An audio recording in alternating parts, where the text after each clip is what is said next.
Door's unlocked. It's open. Downstairs. Oh, downstairs. Okay. I'll ask. Alrighty. I'll give mine. Control.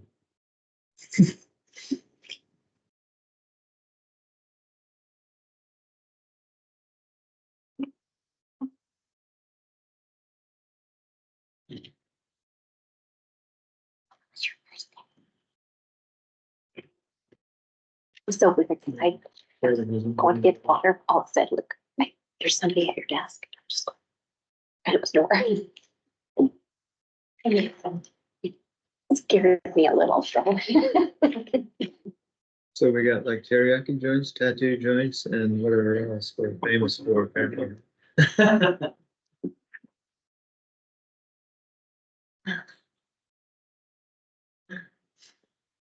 How many tattoo places can you have? There's like Pilates place. Here you can get like stretched out and get your haircut probably down there, nails done, and a tattoo. Yeah, it's full service. Yes. We had a great big one over there by whatever it is, one by Walmart. It's the whole bottom. Oh, we have a bunch of salons and tattoo places on the city. Oh, and that one's empty. That guy left the salon over there. Oh, did he? Yeah, whatever it was. 'Cause I don't know how they were doing. They had all that. Oh. Bottom thing, that nice like. Oh, Jeff Ross over here. Something, yeah. Mhm. That was a lot. Okay, it's 5 o'clock. Still waiting on possibly Kelly joining, which he's not here yet, right? Is that what that says? Yeah, he would pop up. He would be in the meeting. Yeah, Yeah. traffic is pretty He's like- gnarly. Coming. I was gonna say, if he's coming from Bellevue, it is bad out there, so. Yeah, I didn't know. He's gonna call. So, but did you have any changes in the minutes then, Gwen? Anything? No, the minutes looked good. Alrighty, appreciate that work. Thank you very much. I don't see any department presentations or anything like that. Yeah, we fun. Jason's like, no, we just barely stuck this one in here because they wanted to kind of cancel the meeting, and then I was like, okay, and then I seen something come through. I was like, okay, yeah, We were gonna be a good discussion topic. yeah, exactly. So this is just for committee so far or something, right? Because It's just a process question that we wanted to run back to. sure, appreciate it. Thanks for asking us. So spelling for Kelly, but so I guess we'll just go ahead then and let Jason ask away. So, no presentation, no actual comprehensive plan documents in front of the CDC. Just historically, we typically bring things historically from the planning commission to CDC to city council.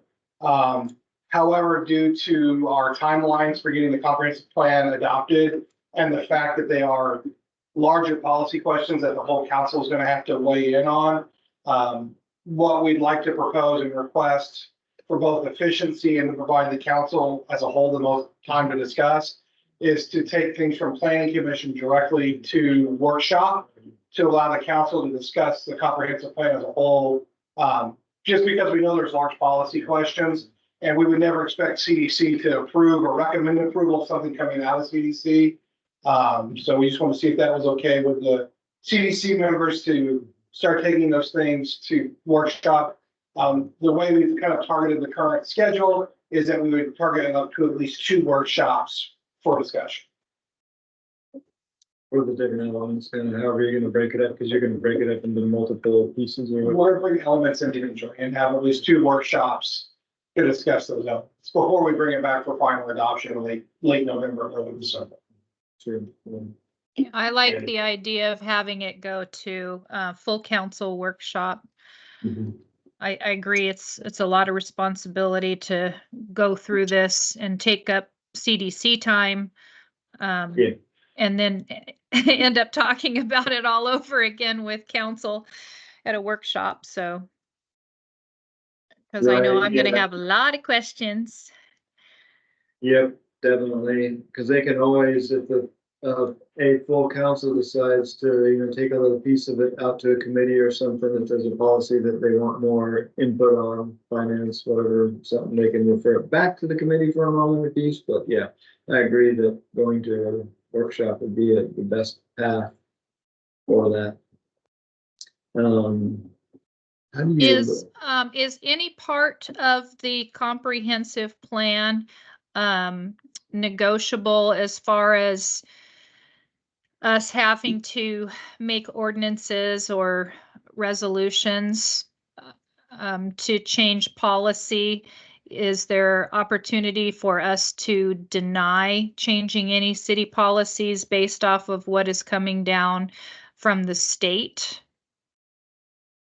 I would say not when we're directed to do things. So for example, as part of the housing, as part of the community development element, which includes our housing element, or housing subsection, we have to show that we have housing for all of the income bands, or capacity for all of the housing income bands that we were assigned by Kelly's here. There's Kelly. That we were assigned by Pierce County and Washington State. We can't say no to those. We just have to show how it's going to work. And that's going to require policy changes as we were, especially as we look at how do we deal with housing affordability below 50%. Yeah, so good point, right? Is there any practical way to easily, so that we know some of the optional ones when they come forward? This is like, hey, this is like something, you know, it's not directly from the state mandatory. So there's two guiding documents that we have to be consistent with, for different reasons. One is the Growth Management Act and the stuff that is coming from the Department of Commerce through the Growth Management Act. So that's one level of compliance. The second level of compliance is with Vision 2050, which has a series of what they call multi-county planning policies. Both under the Growth Management Act, we have to comply with that, but also the Puget Sound Regional Council needs to certify our comprehensive plan in certain aspects in order for us to be eligible for grants and loans that flow through PSRC from the federal government. So there's two things. One thing that we are doing is any policies that we're adding or changing. We did a whole gap analysis where here's the MPP, here's the CPP. So MPP stands for multi-county planning policy. CPP stands for countywide planning policy. And then we identify whether you'll only see the gaps. So here's the gap. Here's how we fixed it. And then in the comp plan itself, we reference that gap number. So this new policy is to address gap 5. And if they're not to address a gap, then it is something that's more negotiable and the council can modify those language. I will say though, the only caveat to that statement is if we were using that policy to fill a requirement somewhere else, Sure. And we didn't need, as long as that's the existing policy, it doesn't change, and we're using that policy to comply with something else, changing that policy or getting rid of it might not be optional. Yeah. So Kelly, just to backtrack a little bit to fill in on the process, we thought it would be good that Jason suggested that when the comprehensive plan update process that he's working on is going to, of course, start in the planning agency area. They go through all of their situations. And then we would go ahead and just forward those directly to the council workshops as little pieces there. So that we, you know, there's no reason to really go to CDC before going to workshop is what we kind of came up with. Does that sound okay with you, you know? It does. I think that's good. Yeah. And I will say, getting back to Councilmember Fullerton's question, if there's a policy question about whether or not we have how much flexibility, we'll be able to answer that as we go through the documents. My It's really concern hard to is, say- you it's know, really hard my to say on a global level. yeah, my concern is that the GMA and the comprehensive plan are affecting the citizens' right to property when we're restricting what they can and can't do So if we're saying, oh, you can't build a house on your property because it's, X amount of acres, you're going to have to put a fourplex on there, or you're going to have to put a duplex or a couple duplexes or something. I have a problem with that. So Well- I mean, I'm going to push back as much as I can, any direction that I can when we're dealing with state law that is trampling on constitutional right to property. There's no policy or change that's gonna prohibit people from building a single family home on their property, Okay. right? So if you wanna build a single family home on your property, as long as it's residentially zoned, you can do that. That's currently the way it is, right? That's currently the way it is right now. So if you buy a commercial property, you're building commercially. If you're buying residentially zoned properties, you're doing that. The changes that you will see is the suite of development opportunities that a property owner has is increasing. So we're not mandating that they have to build a duplex. We're not mandating that they have to build a fourplex. We're not mandating that they can't build a single family home. The change in policies are going to be, you can build a single family home, or you can build this, or you can build this. So from a pure development side, you're actually increasing what someone can do with their property, not decreasing. Okay. So those in Seattle's plan within zoning stuff, of course, right? And I thought they mentioned that they were going to, and I forget how long it was, like a CCNR or something, and basically override what, in their case, would be the guiding kind of light. And I forget how that works currently with what we do. It doesn't override what we do. It just becomes a civil matter between. Is that probably what they're doing too? Yeah, what it is if, unless there's a specific preemption in state law, and there has been a couple of those that would preempt, CCNRs from containing certain language, that's a whole other issue. For example, if we have a zone that says, we have to say you can allow for a duplex on the property, but the CCNR says you can't, we will still issue the permit for the duplex. That becomes a civil property matter between the HOA and the property owner. We cannot be the enforcement agent for the HOA. And that's how we do right now. If someone says you can't have a shed on your property, we'll go ahead and issue the shed permit because our code says you can. We can't be the enforcement agent for the privately recorded CCNRs. Yep. That becomes between the property owner and their HOA, and that becomes a contractual issue. It's That's my like the understanding now, though, that the CCNRs cannot override state zoning for the GMA. There are some provisions where there's been preemption on certain CCNR policy statements. But once again, we don't really dive into those because those are kind of a civil matter between the property owner and their HOA. Okay. Right, so I think what you're hearing a lot of is there's a change out there where they're putting some preemptions in state law that says, if the CCNR says this, the HOA can't use that to stop the property owner from doing something on the property, but that's all outside of the city. We don't. State law says that. State law says that. There have been bills that have started talking about some of those preemptions. I don't know where those bills have landed and what's been passed, because we don't do the enforcement for HOAs. So it's not something that I've been tracking. Does that make sense? Yeah, I remember. I think there was a bill in session recently on that, but I don't think it passed. So that's my memory too, that there was a bill that was in the last legislative cycle that would have had some preemptions on, I think, HOAs going forward. but I don't think it passed, but Just eliminate HOAs and be like a vote. we haven't, when it comes to how HOAs are regulated, we don't track those as much.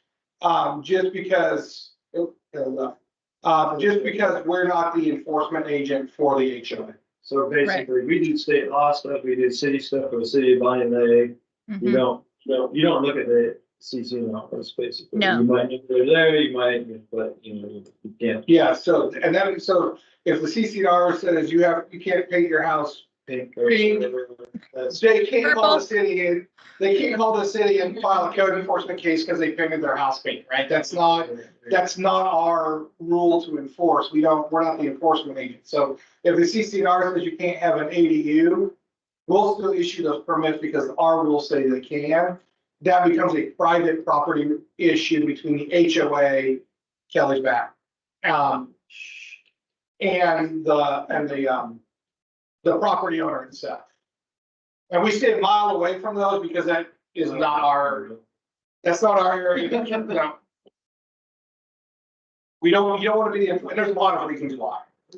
But so yeah, Councilman Fulton, to get back to your original question, I think there's some miscommunication going out there about some of these bills requiring additional housing types to be allowed. It's allowing additional housing types, but they specifically do not prohibit single family. So even if we have to change the zone to say allow for a duplex, we don't have to change the density requirements. So you still have to have enough acreage to build 2 units. And you would still you could still build a single family home.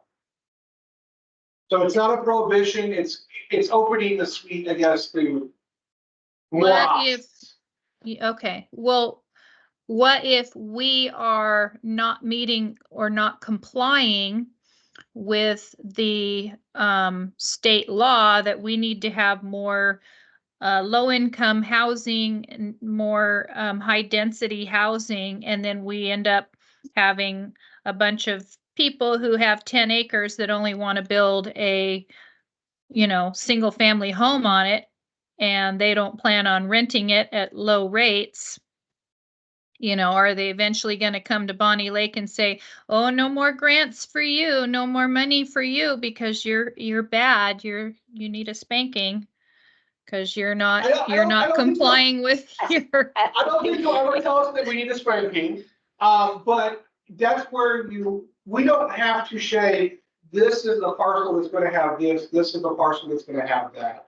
What we do is what we call buildable lands analysis that says, this is the capacity we have in the different zones. Right now, there's only 2 zones that are residentially zoned that allow for single family homes, R1 and R2. And that's how it has been for decades. The other residential zone we have is R3, and it has never allowed for single family homes. It's always required higher density housing. And so when you're writing the zoning code and we're doing this buildable lands analysis, we just have to show that we have capacity in each of those groups and that we're just starting to develop incentives that would help those things to come to fruition if somebody wanted to build those things. Okay.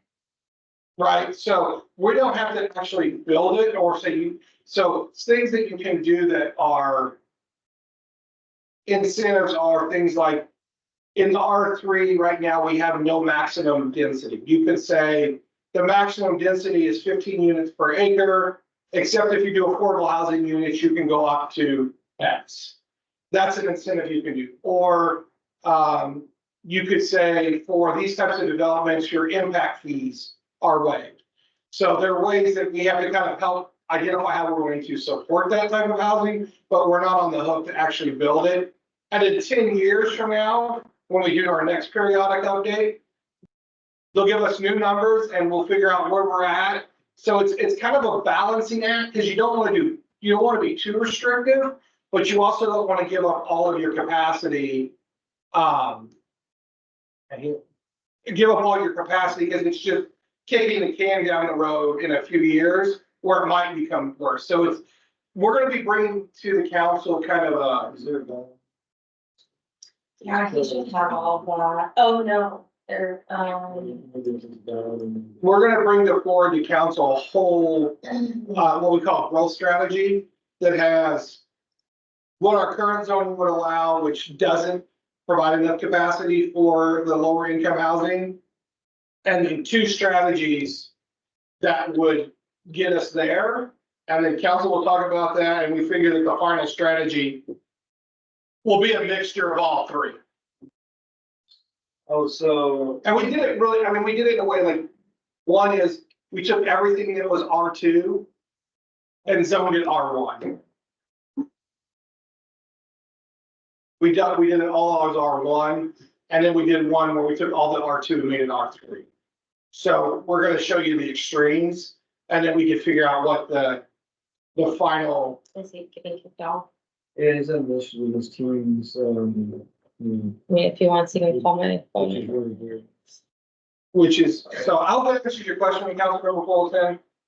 Yes, that answers my question. Thank you. In a long circular route, I apologize. I talk in circles a lot too. I go around the bush, under the bush, and then I finally hit the bush. So I got it. I caught everything you were saying. So this, the comp plan update is for which, when it's done, it'll be for what year, whatever, and So by state law, we have to do it out till 2044. However, we're actually doing ours out to 2049. oh, And the reason we picked 2049 is that's the centennial of the city. Okay, that was when you were retired. all right. No, I'm gonna be on before that. He's like, no. About a decade before that, I was gonna be going. But by doing it to the centennial, we just thought it was a cool thing. So we're gonna go out for 20, so you'll see 2 sets of numbers. One is 2044, which is our mandatory compliance line, and then 2049 is kind of our planning horizon. So would it be, we wouldn't have to necessarily do one again until 50 supposedly? No, we'll do another one in 2035. Or 20, we'll have to adopt an update again in 2034, rolling it out till 2054. 10 years for 25 years. Yeah. Nice. And PSRC or whoever, Puget Sound Regional Council, right? Do they actually approve ours or do they approve it in whatever, the group of Pierce County or something like that, school by? They actually certify our comprehensive. So is it possible that ours could be approved and Pierce County's could not be approved? That is correct. And it could be that you're conditional. Because eons ago, it was like Pierce County kind of did their thing and the cities, I guess, kind of just fell into Pierce County's plan and Pierce County's was approved or something. You know, it's always been since the mid-90s. We've always had to get certification from PSRC. Yeah. What they're envisioning certifying has grown over the years. But most of it's still consistent with state law. I will say for the city of Bonnie Lake, for this comprehensive plan update, PSRC for some of these items is the city's greatest ally. So, and the reason I'm saying that is, the Growth Management Act and the Department of Commerce treat cities equally. So the city of Seattle and the city of Wilkinson have the exact same requirements, even though they are A little bit different. a little bit different, just a little bit. PSRC does what they call a regional growth strategy, and they assign the growth based on where the transit is. So we are taking a lot less growth than say Sumner is, even though we're a bigger city numerically, because Sumner has the train station. So a lot of the PSRC policies are actually more in line with the way I think the council envisions the city growing. There are some that are probably not, but at least from growth projections, they're kind of looking at us to slow our residential growth.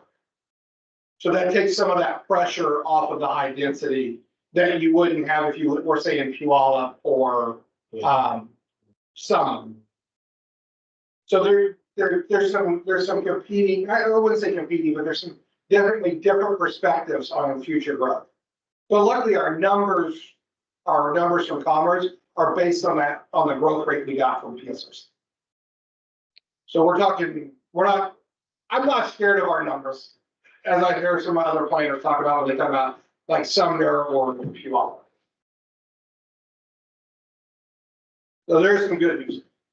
Yeah, I remember you saying that before, that they were trying to kind of the PSRC was trying to individualize the cities where the state itself was just like a flat, everybody's going to do this. And then they're like, whoa, we got places in Pierce County that can't grow. We Yeah, don't have train station, we don't have buses, we don't have anything to really accommodate the requirements for the GMA. And those are things that we're not necessarily ever going to be able to comply with because we don't have Pierce County Transit coming up to Bonnie Lake because we don't have the train. no, and I would say that's what I said. I think there's a lot of good things in PSRC. I know in the past PSRC sometimes have been held out as kind of, they're doing these things, but they're really, I think, the way they see the region growing is really, the growth should be around the light rail and heavy rail stations or BRT stations, and further, and not as much out on the periphery where we're at. So I think that's a lot in line with kind of what the council is seeing. And so I think that's gonna help with some of our, how we approach some of these growth targets that we get. Great. Nice, like that. I don't know, Kelly, any comments or anything? I see you want to speak for that. Kelly, do you have any questions or comments? Can you hear me? Yeah. Yes, we do. Yeah, I am. Yeah, this is near and dear to my heart. I guess I just have a lot of homework to do and probably spend a lot of quality time with Jason here in the not too distant future.